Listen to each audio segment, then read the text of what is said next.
In the shadowed halls of imperial Rome, where marble statues watched over feasts of excess and cruelty, there lived a boy whose story has echoed through history, not as a tale of triumph, but as one of tragedy. His name was Sporus, a child who would be stripped of his identity, his body, and his future, only to become the personal plaything of an emperor renowned for his madness. To understand Sporus is to peel back the glittering facade of Rome's golden age and confront the horror that lived beneath its polished surface.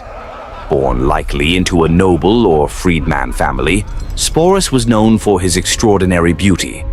But in a world where power reigned supreme, beauty was not a blessing. It was a target. Emperor Nero, infamous for his theatrical displays and insatiable desires, took a particular interest in Sporus. After the death of his wife Poppaea Sabina, whom he reportedly kicked to death while she was pregnant, Nero sought someone to fill the void. He chose Sporus. But to do so, he first had to remake the boy in the image of the woman he had lost. Nero had Sporus castrated. It was a brutal procedure, carried out without modern medicine or anesthesia. The goal was to arrest the boy's development, to preserve his youth and appearance indefinitely. In Nero's twisted vision, Sporus would become Poppaea reborn, not merely a replacement, but a grotesque echo of a life Nero had destroyed. Sporus was forced into marriage. Nero dressed him in fine silk gowns and veils, paraded him through Rome as his Empress, and even held a mock wedding ceremony. Senators and nobles attended, not out of joy, but fear, for to question the emperor's behavior was to risk one's life. Imagine the terror of a child thrust into such a role. One day a boy, the next the wife of the most dangerous man in Rome.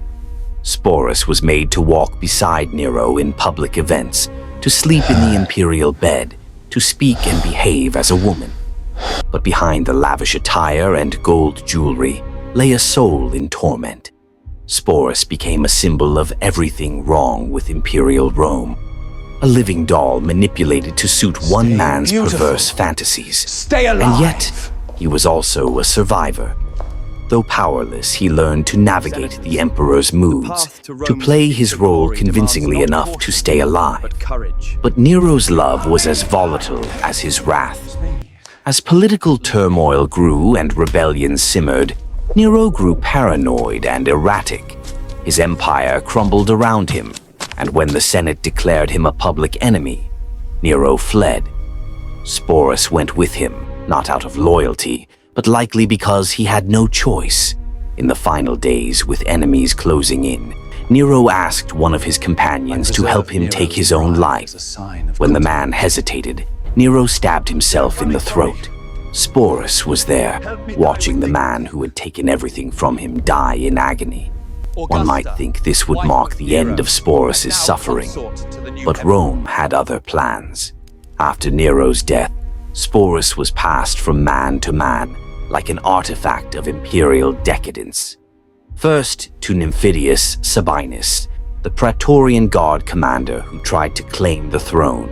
Sabinus too took Sporus as a consort, calling him Empress and showcasing him as a badge of power.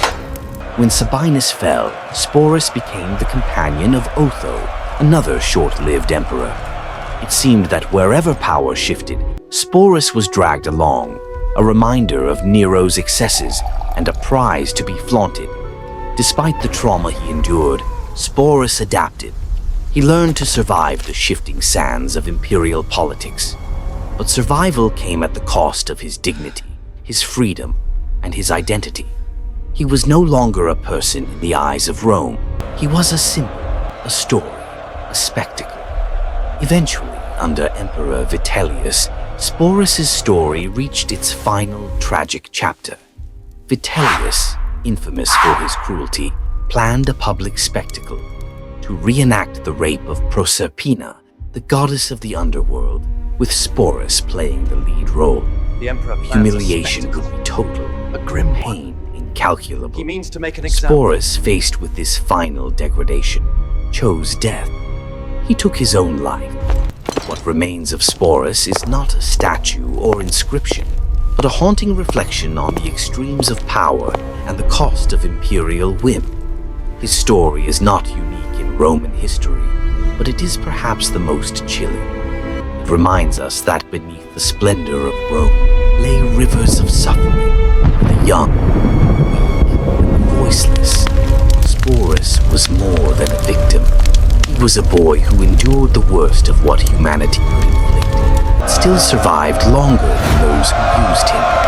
His life, though marked by tragedy, is a testament to resilience. In remembering him, we remember all those whose stories were never told, whose names were lost, but whose pain was real. Rome's greatness came at a cost.